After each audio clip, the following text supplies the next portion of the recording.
यहाँ पर ये सनम जावेद के बच्चे, बेटे और बेटी जो हैं वो भी यहाँ पर आए हैं, वो भी जो है वो मिठाई खा रहे हैं। और अगर ज़िंदगी 2 बार मिलती तो भी कप्तान और इस मुल्क की हकीकी आज़ादी के लिए कुर्बान कर देती। 5 माह जेल में रहने के बाद आज सनम जावेद घर पहुँच गईं।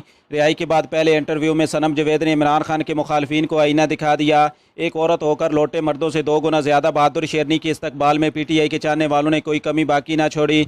इंसान जब वफादार हो तो प्रोटोकॉल तो बनता है। जिस तरह 9 मई वाक़यात के बाद सनम जावेद को इनके घर से गिरफ्तार किया गया और आज सुबह अदालत ने इनकी ज़मानत मंजूर करते हुए इन्हें फ़ौरन रिहा करने का हुक्म दिया, जिसके बाद रिसेंटली सनम जावेद को जेल से रिहा किया गया और हज़ारों की तादाद में इनके चाहने वालों ने इनका पुरखुलूस इस्तकबाल किया। सनम जावेद को तहरीक इंसाफ में एक बहादुर और वफादार सपोर्टर की हैसियत से हमेशा याद रखा जाएगा, क्योंकि इन्होंने 5 माह जेल में गुजारने के बावजूद भी इमरान खान की हिमायत की और इस दौरान इन्होंने कभी भी कप्तान और या तहरीक इंसाफ को बुरा नहीं कहा। शायद ये इमरान खान की मुखालफत करती तो इन्हें जल्दी रिहाई मिल जाती, मगर इन्होंने जेल मंजूर की, अपने कैद के साथ बेवफाई नहीं की। सिर्फ सनम जावेद नहीं बल्कि और भी चंद खातून ये कुर्बानी दे रही हैं, जिनमें यास्मीन राशिद, तैयबा राजा, खतीजा शाह वगैरह भी शामिल हैं, मगर फिलहाल सनम जावेद के अलावा किसी और की ज़मानत नहीं मंजूर की गई। अलबत्ता तासुर यही किया जा रहा है कि आने वाले 1-2 दिन में इनकी ज़मानत भी मंजूर कर ली जाएगी। यास्मीन राशिद जो इस उम्र में भी चट्टान की तरह खड़ी हैं, जब सहाफ़ी ने इनसे सवाल किया कि आप प्रेस कॉन्फ्रेंस कर लें तो इनका जवाब था कि अगर इमरान खान खुद भी मुझे अपनी पार्टी से निकाल दे तो तब भी खान साहब का साथ नहीं छोड़ूंगी,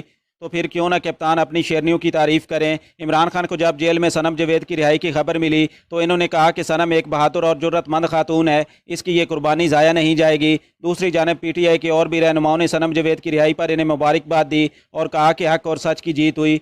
नाजरीन, इस वक्त तहरीक इंसाफ का हर चाहने वाला यास्मीन राशिद और दीगर खातून की रिहाई के लिए दुआ गो है और सनम जावेद के लिए अपनी नेक ख्वाहिशात जाहिर कर रहा है। आप इस बहादुर खातून के लिए क्या कहना चाहेंगे, कमेंट सेक्शन में ज़रूर लिखें। आज की ब्रेकिंग न्यूज़ से फिल वक्त इतना ही। अपना बहुत सारा ख्याल रखिएगा, दुआओं में याद रखिएगा। मिलेंगे एक नई अपडेट के साथ। Thank you for watching. अल्लाह हाफिज़।